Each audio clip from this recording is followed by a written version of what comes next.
L'ordinaire, disait Tante Lydia, c'est ce à quoi vous êtes habitués. Ceci peut ne pas vous paraître ordinaire maintenant, mais cela le deviendra après un temps. Cela deviendra ordinaire. Bonjour les rats de bibliothèque, ou plutôt béni soit le fruit. Aujourd'hui, dans le cadre de l'action Les Cris des femmes, on va vous parler du roman La Servante écarlate, écrit par l'écrivaine canadienne Margaret Atwood. Publié en 1985 et traduit en français dès 1987, La Servante écarlate s'illustre par son genre dystopique, c'est-à-dire que son action se déroule dans notre monde, mais pas tout à fait.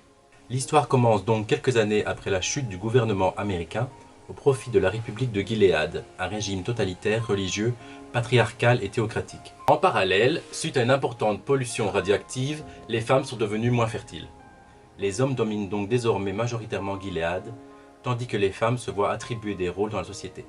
Vous avez par exemple les épouses, c'est-à-dire les femmes des commandants, riches et puissants privilégiés, les servantes, femmes désignées à la reproduction, les tantes, responsables de l'éducation de ces servantes, les martas, affectées aux tâches ménagères des commandants, ou encore les non-femmes, écartées de la société à cause de leur âge, leur mauvaise santé, leur infertilité ou pour trahison. Le roman prend la forme d'un journal intime et interdit d'une de ses servantes, placée au service du commandant Fred Waterford. Et puisque c'est la servante de Fred, elle sera donc renommée de Fred, puisqu'elle n'a plus d'identité personnelle. Partageant tantôt ses réflexions sur son nouveau monde ultra surveillé et militarisé, dévoilant tantôt sa vie quotidienne telle que ses devoirs de servante, De Fred nous raconte sans détour les cérémonies mensuelles durant lesquelles le commandant tente de la féconder sous l'œil attentif de son épouse. Vous l'aurez donc compris, La Servante écarlate est une critique féministe du monde actuel dans lequel la femme n'a toujours pas la même place que son pendant masculin.